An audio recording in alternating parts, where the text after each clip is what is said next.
I'm just curious to understand your kind of philosophy and view of metrics, and how do you get that founder, that executive that thinks metrics might be just busy work or, not important, to say, actually, no, it is important. And it's not about pointing fingers or pointing blame.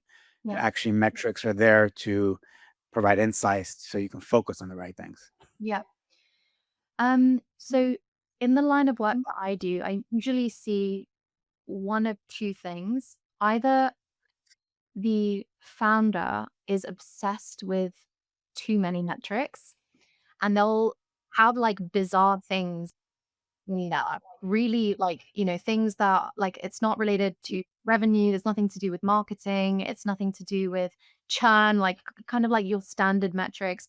They'll have like really bizarre things in there that they're tracking, but they're tracking that for no purpose. It's just like, "Oh, we have this." And I'm like, "Okay, great." So, like, if this is first of all, like, what is good and what is bad, they don't know.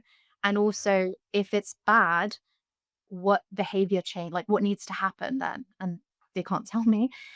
So we have that camp, and then we have the camp of nothing. Like, you know, what are profit margins? I don't know. How much revenue did you bring in last month? I don't know. Like, we're good because we're still here. And I'm like, Right.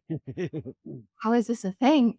Yeah. Um, Metrics are absolutely vital to any organization.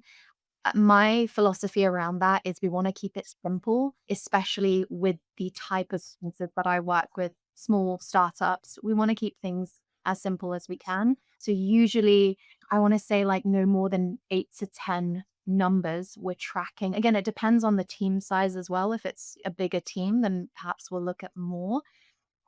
Usually my process here is everyone on the team should be responsible for at least one metric. So, if you have a sales manager, they're going to be responsible for maybe close rate or cash collected. If you have someone who's head of client success, they're going to be responsible for churn, X number in client satisfaction, or whatever it is. And that means that we can assess people, hold people accountable, but more importantly, give people a clear way to see how they're doing. So if I'm sales manager and my big metric, and I may have more than one, but let's say my big metric is a certain number in cash collected, and that's what the business needs to hit. And I may have a must do target, and I may have a reach target. And if I have a reach Mm. target and maybe, I get a bonus or whatever it is. Right. Let's say I have this like I must hit this.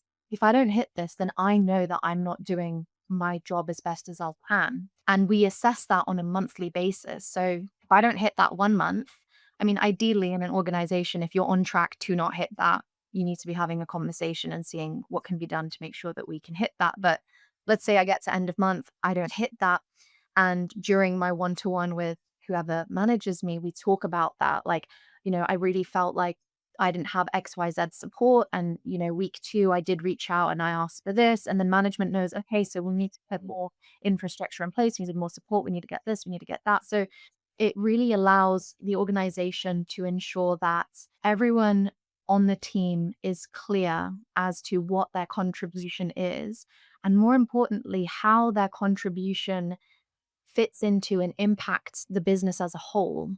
And that is Right. really, really, really powerful because rather than showing up and being like, "Did my 9 to 5, I'm good, I'm out." It's like, "Ok no, no, no, like, fine." And I also don't care if people do a 9 to 5. I'm like, "If you work 3 hours and you hit your targets, fantastic, better for everyone." But it really incentivizes a performance-based, organization where people feel really aligned Yeah. and feel like they're contributing. I think people feel good when they feel like they're contributing. People, for the most part, wanna do a good job in their roles, and I think that businesses owe it to their teams and to the people that they employ and that, like, whoever they have contracts to ensure that they have the right infrastructure to allow for that. Right. I think what you said too, I think it's another area where initially, as Art mentioned, some of our experience with it is people can respond at first like, again, once more, like a micromanagement. You're measuring me now? You're trying to get rid of me, aren't you? It's like, no, no, no. Again, it's like if you top performers in general, no matter what. If we want to look at it across, athletes, if we want to look at it, across, people in, medical fields, if we want to look at it across, no matter what, they're ultimately looking at key things they're trying to achieve, and they know what those are. And it's such a critical aspect of it. And you don't become, great by not understanding how you are constantly improving against these other things. And for me, this is a big one in just even the workplace. Like anybody who doesn't have those themselves, I'm a big believer in don't wait also for like management to introduce them.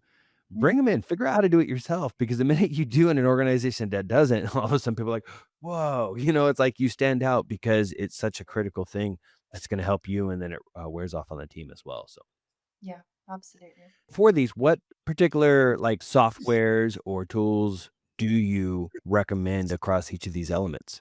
Obviously, the calendar, that one makes no sense. But when you speak about the other ones like the project management or even maybe around the metrics or KPI side. I think it really depends on the what industry the business is in, because I know if I've worked with a lot of sales agencies. I think Sales Hub, HubSpot on Salesforce, I think are the two that people generally really, really like. Go High Level, I've had a lot of, I have experience with Go High Level. I think it's not as intuitive as some of the other one. And I think from a data standpoint, it's lacking as well. I know that you have to integrate various different pieces with Go High Level to get the level of data that most organizations are after. Mhm. On the client delivery, platforms like Circle are really, really great because they provide you with data on engagement, how engaged people are who are inside of the actual platform. And then off the back end of that data, you can then run automation. So let's say if someone hasn't engaged in, I don't know, a week or 2 weeks, you can then have Right. automatic things going on for people to kind of want to engage, which is really, really good. But I would say, automation is really powerful here, especially on, I would say, sales front and the client success delivery front as well. Because when you look at, upwards of like 30 clients, it becomes very difficult to do these things manually and to keep track of all these moving parts manually. So Yeah. uh, any of this to follow up with leads, to ensure that Mhm. customers are happy, to send out a survey to gather feedback, then that is obviously the preference, especially as you take on more and more customers.